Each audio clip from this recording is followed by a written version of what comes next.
মনে রাখবেন, বৈষম্যহীন সমাজ গড়া এটা শুধু বৈষম্য বিরোধী ছাত্র নেতৃবৃন্দের দায়িত্ব নয়। বৈষম্যহীন সমাজ গড়া এটা শুধুমাত্র বৈষম্য বিরোধী ছাত্র নেতৃবৃন্দের দায়িত্ব নয়।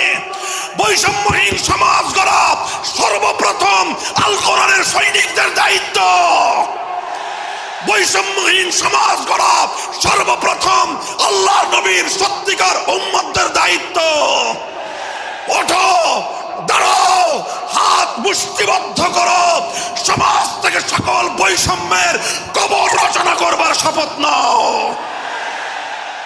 মুহতারাম হাজিরিন, কথাটা খুব জায়গা লক্ষণীয়, শোনার বিষয়।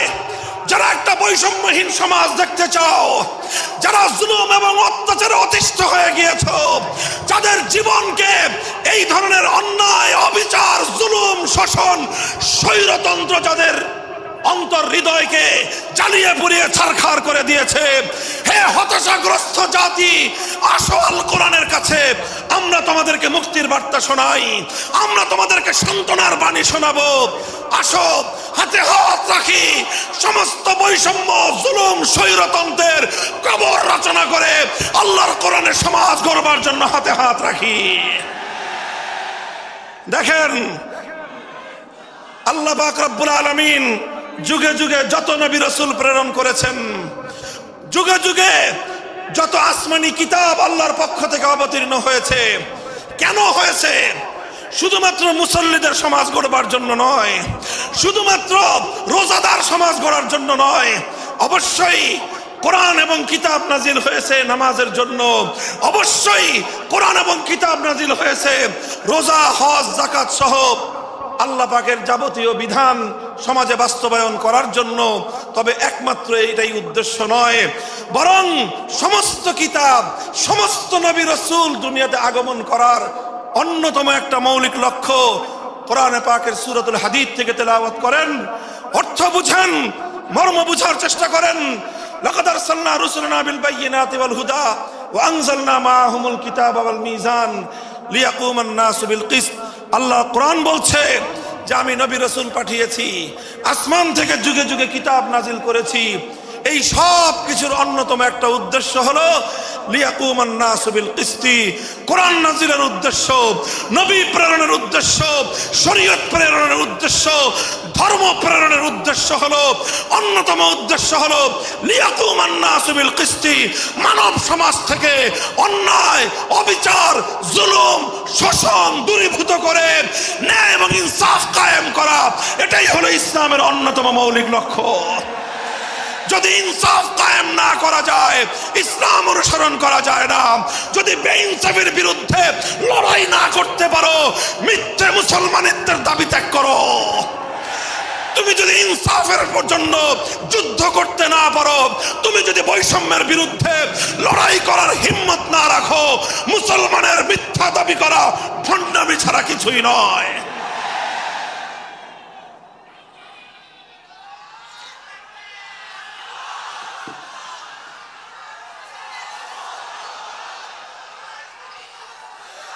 এই জন্য আমাদেরকে বুঝতে হবে, আমাদের জীবনের অন্যতম মিশন, যে জন্য আল্লাহ তার নবীদেরকে পাঠিয়েছেন, নবীদের জীবনের মিশন যা ছিল, নবীর উত্তরাধিকারী, নবীর অনুসারীদের জীবনের মিশনও সেটাই হবে। বলেন কথা ঠিক না বেঠিক? যে পথে গিয়েছে নবীদের জীবন, সে পথে যাবে আমাদের জীবন। যেটা ছিল নবীদের ভীষণ, সেটাই হবে আমাদের ভীষণ। যদি এটাই হয় সত্য কথা, এটাই যদি হয় শপথ, তবে বৈষম্যহীন সমাজ গড়বার জন্য যা করতে হয় তাই করা আমার আর তোমার জিম্মাদারি। যদি সেজন্য আমাদেরকে ঘাম ঝরাতে হয়, ঘাম ঝরানো আমাদের দায়িত্ব। আর যদি সেজন্য চোখের অশ্রু দিতে হয়, চোখের অশ্রু দেওয়া আমাদের দায়িত্ব। যদি সম্পদের কোরবানি করতে হয়, মাল সম্পদের কোরবানি করা, সেটাই আমাদের জীবনের দায়িত্ব এবং উদ্দেশ্য। আর সর্বোপরি যদি একটি বৈষম্যহীন সমাজ গড়বার জন্য শাহাদাতের রক্ত দিতে হয়, আবু সাঈদদের মতো বৈষম্যের বিরুদ্ধে বুক পেতে দিয়ে জীবন দেওয়ার জন্য শপথ নিতে হবে।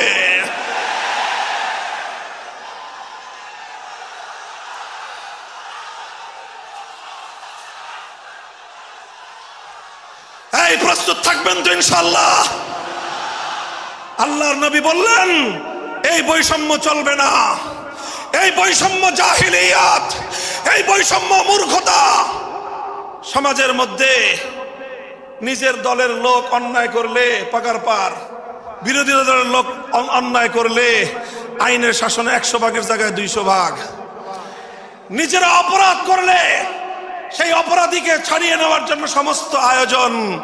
বিপক্ষ মতের লোকজন অপরাধ না করা সত্ত্বেও তাদেরকে কেচোর মতো মাটির গর্ত থেকে ধরে এনে তাদেরকে বিচারের মুখোমুখি দাঁড় করানো, অন্যায়ভাবে তাদের জীবন থেকে তাদের যৌবনের সময়গুলো কেড়ে নেওয়া, বছরের পর বছর অন্ধকার কারা প্রকোষ্ঠে তাদেরকে বন্দী করে রাখা, এই জুলুম এবং অন্যায়ের অবসান যদি না ঘটাতে পারো, পুরুষ এবং যুবক মানুষ হিসেবে আল্লাহর কাছে জবাবদিহিতার সুযোগ থাকবে না। কাজেই তাফসীরুল কোরআন শুধুমাত্র কোরআনের তেলাওয়াতের জন্য নয়, তাফসীরুল কোরআন শুধু আল্লাহর কোরআনের মর্ম বোঝানোর জন্য নয়। আল্লাহর কোরআন তেলাওয়াত করতে হবে, মর্ম বুঝতে হবে, আর তালিমে হিকমতের কর্মসূচির অধীনে কোরআনে পাকের এক একটা আয়াত, কোরআনের এক একটা বিধান আল্লাহর জমিনে বাস্তবায়ন করার জন্য আমাদের জীবন যৌবনের বাজি লাগায় দিতে হবে, বাজি লাগায় দিতে হবে ইনশাআল্লাহ।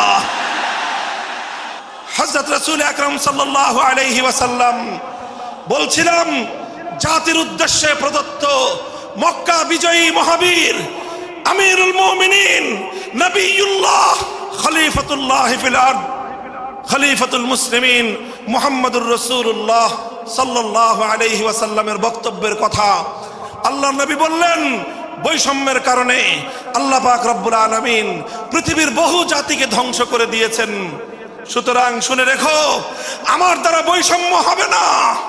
শুধু আমার বংশের লোক দেখে, আমার গোত্রের লোক দেখে, আমার রক্তের আত্মীয়তার সূত্রের কারণে আমি অপরাধ প্রমাণিত হওয়ার পরেও তার উপর কোরআনের বিধান বাস্তবায়ন করব না, এটা আমার দ্বারা সম্ভব নয়। এরপরে আল্লাহর নবী যেই কথাটি বললেন, সেই কথা যদি আল্লাহর নবী হাদিসে না বলতেন, তাহলে সেই কথা উচ্চারণ করতে আমাদের জিহ্বা কেঁপে উঠত, আমাদের বক্ষ প্রকম্পিত হতো। আল্লাহর নবী বললেন, ওয়াল্লাহ লাউ আন্না ফাতিমাতা বিনতা মুহাম্মাদিন সারাকাত লাকাতাতু ইয়াদাহা, ওয়াল্লাহি লাউ আন্না ফাতিমাতা বিনতা মুহাম্মাদিন সারাকাত লাকাতাতু ইয়াদাহা। শুধু আমার দাদির গোত্র, আমার বংশের ফাতেমা নামনি মহিলা নয়, আজ যদি আমি মুহাম্মদুর রাসূলুল্লাহর কলিজার টুকরা মেয়ে, আমার জীবনের সবচেয়ে আদরের সন্তান ফাতেমা যদি আজকে চুরি করে ধরা পড়তো, আমি আল্লাহর শপথ করে বলি, আমি তার হাত কেটে দিতে এতটুকু দ্বিধা করতাম না। মুহতারাম হাজিরিন, এটাই হলো তালিমে হিকমত। আল্লাহর কোরআনের বিধান বাস্তবায়ন করতে গিয়ে ছুরি যদি নিজের সন্তানের গলার উপর দিয়ে যায়, ইব্রাহিম খলিলুল্লাহর মতো ছুরি চালায় দিতে দ্বিধা করা যাবে না। যদি ইনসাফ কায়েম করতে গিয়ে ছুরি যদি নিজের সন্তানের হাতের উপর দিয়ে যায়, সে হাত স্তব্ধ হয়ে যাবে না, সে হাত থমকে দাঁড়াতে পারবে না। যেখান দিয়ে ইনসাফ যাবে সেখান দিয়ে ইনসাফকে চালিয়ে দিতে হবে।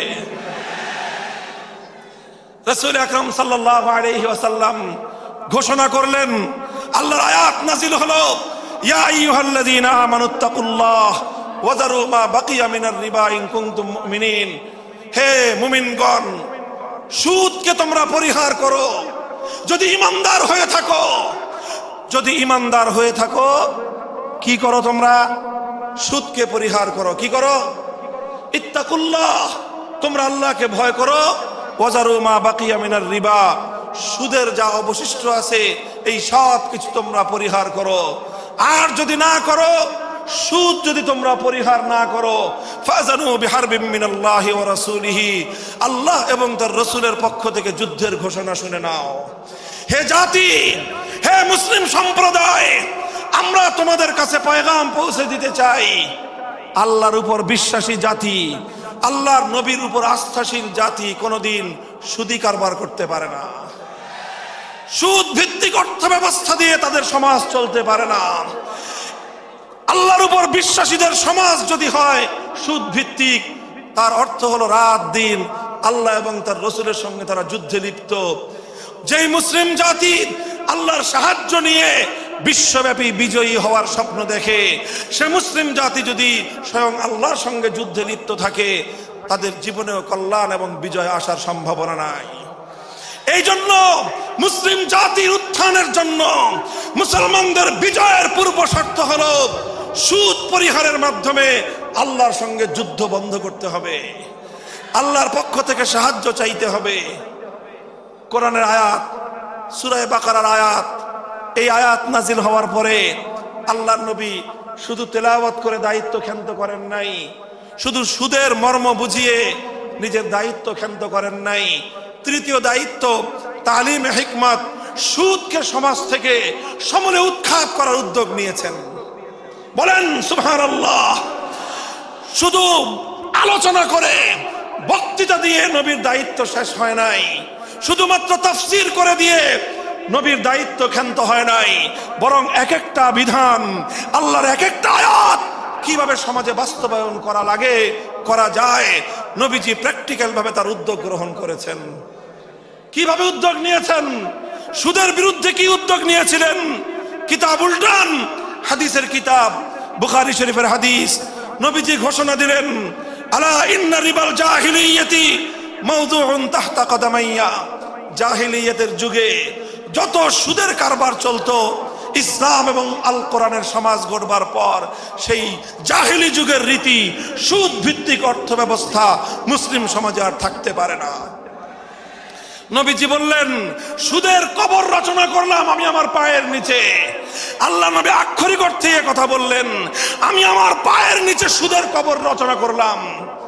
এরপরে আল্লাহ নবী ঘোষণা দিলেন, অনেকে আছো তোমরা যারা আগে কুফরির জমানায় জাহিলিয়াতের যুগে সুদের উপর লগ্নি করেছো, সুদের উপর মানুষকে ঋণ দিয়েছো, সুদী মহাজন যারা সুদের ভিত্তিতে মানুষকে টাকা দিয়েছো, এইরকম কাজ কারবার যারা করত, সেই যুগে তাদের মধ্যে একজন ছিলেন স্বয়ং আল্লাহর নবীর চাচা হযরত আব্বাস বিন আব্দুল মুত্তালিব রাদিয়াল্লাহু আনহু। মক্কার ঘরে ঘরে আব্বাস রাদিয়াল্লাহু আনহু মানুষের কাছে ঋণ টাকা দিতেন, টাকা পাওনা ছিল এবং সকল টাকা লগ্নি করা ছিল, বিনিয়োগ করা ছিল সুদের ভিত্তিতে। আল্লাহর নবী ঘোষণা করলেন, জাহেলি যুগের সমস্ত সুদ আমি আল্লাহর নবী মওকুফ ঘোষণা করলাম। সর্বপ্রথম যেই সুদ আমি মাফ ঘোষণা করলাম সেটা হলো আমার চাচা আব্বাসের সুদ। কাউকে আমার চাচার কাছ থেকে যারা ঋণ নিয়েছিল, কেউ আর আমার চাচার সুদ দিতে হবে না, শুধুমাত্র মূল পুঁজিটা ফেরত দিবে। সুদ আজ থেকে কবর রচনা করা হলো। হে মুসলমান, যেই সুদের কবর রচনা করে সেই কবরের উপর ইসলামের বিজয়ের বুনিয়াদ কায়েম হয়েছিল, ইসলামের বিজয়ের কেতন উড়েছিল। অন্যায় বৈষম্যের কবর রচনা করে, সুদ ভিত্তিক অর্থ ব্যবস্থার কবর রচনা করে আজ মুসলমানেরা আবার সেই কবর খুঁড়ে সেখান থেকে জুলুম, অত্যাচার, সুদ ভিত্তিক অর্থ ব্যবস্থাকে কবরের পচা মাল, কবরের মরা পচা করা লাশ মুসলিম সমাজের মধ্যে আবার পুনর্বাসিত করেছে। এজন্যই আজ মুসলমানদের এই অধপতন। যদি মুক্তি চাও, যদি মুক্তি চাও, শুধুমাত্র ইবাদত দিয়ে মুক্তি আসবে না। ইবাদত যেমন করতে হবে, যেরকম নামাজ, রোজা, হজ, যাকাত, তাসবিহ, তাহলিল আদায় করতে হবে, ঠিক একই ভাবে সমাজ সংস্কার করার জন্য সমাজ থেকে জুলুম দূর করতে হবে, বৈষম্য দূর করতে হবে, বেইনসাফি দূর করতে হবে, সুদ ভিত্তিক অর্থ ব্যবস্থার বিরুদ্ধে জাতীয়ভাবে ঐক্য গড়ে তুলে সুদের বিরুদ্ধে যুদ্ধ ঘোষণা করতে হবে। রাজি আছেন তো ইনশাআল্লাহ? আল্লাহ পাক তৌফিক দান করেন। হাত নামান। 3 দফা কর্মসূচি গেল। তালিমে হিকমত সর্বশেষ আলোচনা ও সমাপ্তির দিকে। নবীজির 4 নম্বর কর্মসূচি হলো ওয়ায়ুআল্লিমুহুমুল কিতাবা ওয়াল হিকমাতা ওয়া ইউযাক্কিহিম। ইউযাক্কিহিম অর্থ হলো তাজকিয়া। তাজকিয়ার অনেক অর্থ। তাজকিয়া বলে শুধুমাত্র পীর মুরিদি বোঝানো হয়, তাজকিয়া বলে শুধুমাত্র তাসাউফ চর্চা বোঝানো হয়, তাজকিয়া বলে শুধুমাত্র কিছু ওজিফা আদায় করা বোঝানো হয়। তাজকিয়ার আসল সারমর্ম হলো, একটু লক্ষ্য করে বুঝেন, খুব গভীর এবং তাৎপর্যময় একটা কথা। তাজকিয়ার মূল অর্থ হলো, দেখেন কর্মসূচি ছিল কয়টা? 4টা। 1 নম্বর কর্মসূচি ছিল তেলাওয়াতে কিতাবুল্লাহ, আল্লাহর কিতাবের তেলাওয়াত। 2 নম্বর কর্মসূচি ছিল তালিমে কিতাবুল্লাহ, আল্লাহর কিতাবের মর্ম বোঝানো। 3 নম্বর কর্মসূচি ছিল তালিমে হিকমত, অর্থাৎ আল্লাহর কিতাবের প্রত্যেকটা বিধান, প্রত্যেকটা বিষয়কে প্র্যাকটিক্যাল আমলে পরিণত করা, কার্যে পরিণত করা। কথা ঠিক না বেঠিক? 3 নম্বর কর্মসূচি হলো শুধু আমলে পরিণত করাই দায়িত্ব শেষ নয়, বরং আমলে পরিণত করার পরেও আরো অগ্রসর হতে হবে। 4 নম্বর কর্মসূচি হলো আল্লাহর কোরআনকে নিজের আখলাক এবং নিজের চরিত্রে পরিণত করা। কোরআনকে চরিত্রে পরিণত করা, কোরআনের চরিত্র অর্জন করা। কোরআন যে আখলাকের কথা বলেছে, কোরআন যেই চরিত্রের কথা বলেছে, সেই কোরআনই চরিত্র যখন একজন মানুষ গঠন করতে পারে, এটাকেই বলা হয় তাজকিয়া। এটার নামই হলো তাসাউফ। মুহতারাম হাজিরিন, আল্লাহর নবী নিজের জীবনে 100% আল্লাহর কোরআনকে নিজের চরিত্রে পরিণত করতে পেরেছিলেন। এই জন্য যদি কেউ জিজ্ঞাসা করে আল্লাহর নবীর সিরাত কি, নবীর জীবনীটা কি, বলেন তো? সবচেয়ে সংক্ষিপ্ত অথচ সবচেয়ে পূর্ণাঙ্গ জবাব হলো, কি বললাম? সবচেয়ে সংক্ষিপ্ত অথচ সবচেয়ে পূর্ণাঙ্গ। নবীর জীবন সম্পর্কে সবচেয়ে সংক্ষিপ্ত এবং সবচেয়ে পূর্ণাঙ্গ বর্ণনা হলো কানা খুলুকুহু আল কোরআন, আমার নবীর চরিত্র ছিল কোরআন। কোরআন যা বলেছে নবীর চরিত্রে সেটা বাস্তবায়িত হয়েছে, নবীর আখলাকে সেটা বাস্তবায়িত হয়েছে। নবীজির কথাবার্তা, নবীজির উঠা বসা, নবীজির আচার ব্যবহার, নবীজির প্রত্যেকটা অ্যাক্টিভিটি, এমনকি চিন্তা চেতনা, সব যখন আল্লাহর কোরআন অনুযায়ী তৈরি হয়, তখন সেটাকেই বলা হয় তাজকিয়া। আর এটাই হলো কোরআনকে কেন্দ্র করে 4র্থ কর্মসূচি। মুহতারাম হাজিরিন, আমি আমার আলোচনা এবার সমাপ্তির দিকে টেনে নিয়ে যাই। আসুন আমরা আল্লাহর কোরআনকে সেন্টারে রেখে একটা সমাজ বিনির্মাণের চেষ্টা করি। সেই সমাজ বিনির্মাণের জন্য প্রথম কাজ, ঘরে ঘরে, কানে কানে কোরআনের তেলাওয়াতের আওয়াজ পৌঁছে দেই। 2 নম্বর, প্রতিটি মুসলমানের কাছে কোরআনের মর্ম বোঝানোর চেষ্টা পৌঁছে দেই। 3 নম্বর হলো কোরআনের প্রত্যেকটা বিধান সমাজে, ব্যক্তিগত জীবনে, পরিবার জীবনে, সমাজে, রাষ্ট্র জীবনে বাস্তবায়ন করার উদ্যোগ নেই। 4র্থ কর্মসূচি হলো আল্লাহর কোরআনকে নিজের আখলাক, নিজের চরিত্রে রূপান্তরিত করার জন্য সর্বাত্মক চেষ্টা চালাই। ইনশাআল্লাহ রাজি আছি তো? ইনশাআল্লাহ রাজি আছেন তো? আল্লাহর কোরআন শুধুমাত্র তেলাওয়াত নয়, শুধুমাত্র তাফসীর আর ব্যাখ্যা নয়, এই কোরআনকে বাস্তবে পরিণত করবার জন্য মুসলমানরা যদি উদ্যোগ গ্রহণ করে, আগামীর বিশ্ব হবে ইসলামের বিশ্ব, আগামীর বিশ্ব হবে আল কোরআনের বিশ্ব ইনশাআল্লাহ। বাংলাদেশ নিয়ে আমার আখেরি বার্তা এখন হলো, বিপ্লবের জন্য বাংলাদেশ উর্বর হয়ে আছে। কথা বলেন ঠিক না বেঠিক? বৃষ্টির পানি পড়লে যেভাবে শীতকালের পরে বৃষ্টির পানি পড়ার সঙ্গে সঙ্গে ফসলের মাঠ যেমন চাষাবাদের জন্য উর্বর হয়ে যায়, আবু সাইদ, মুগ্ধ, সিফাত হাসান, এভাবে আমাদের অসংখ্য অগণিত বীর শহীদদের রক্ত ভেজায় বাংলার মাটি এখন ইসলামী বিপ্লবের জন্য উর্বর হয়ে আছে, আল কোরআনের বিপ্লবের জন্য উর্বর হয়ে আছে। এই সমাজ, এই জমিন এখন বিপ্লবী চায়। সে বিপ্লব আব্রাহাম লিঙ্কনের আদর্শের বিপ্লব নয়, সে বিপ্লব কার্ল মার্কস, মাও সেতুং আর লেনিনদের বিপ্লব নয়। বাংলার মাটি আরেকটা বিপ্লব দেখতে চায়, সে বিপ্লব হবে আল কোরআনের বিপ্লব, সে বিপ্লব হবে ইসলামী সমাজ গঠনের বিপ্লব। সেই বিপ্লবের জন্য 2000 যুবক নয়, যদি 2 লক্ষ যুবকের তাজা বুকের শাহাদাতের রক্তের প্রয়োজন হয়, সে রক্ত দেওয়ার জন্য শহীদ ঈদগাহে কারা কারা জমায়েত হবে, কারা কারা জমায়েত হবে। হ্যাঁ, এটা শুধু কথার কথা না, শপথ। এটা কথার কথা না, শপথ। এটা অঙ্গীকার কার সাথে? কার সাথে? ইনশাআল্লাহ এই শপথ এবং অঙ্গীকারের উপর আমরা আমাদের জীবনের অবশিষ্ট সময়গুলো অতিক্রম করার চেষ্টা করব। করবেন তো ইনশাআল্লাহ? আল্লাহ পাক কবুল করুন, তৌফিক দান করেন। 3 দিন ব্যাপী আজিমুস শান তাফসীরুল কোরআন মাহফিলের এই আয়োজন সার্থক হোক, ইসলামী সমাজ গঠনের জন্য এখান থেকে মানুষ অনুপ্রেরণা নিয়ে ঘরে ফিরুক, ঘরে ঘরে কোরআনের আলো, ঘরে ঘরে কোরআনের তেলাওয়াত, কোরআনের তালিম এবং কোরআনের হিকমতের আমল শুরু হোক। আল্লাহ আমাদের সকলকে গ্রহণ করুন, তৌফিক দান করেন। ওয়া আখিরু দাওয়ানা আলহামদুলিল্লাহি রাব্বিল আলামিন।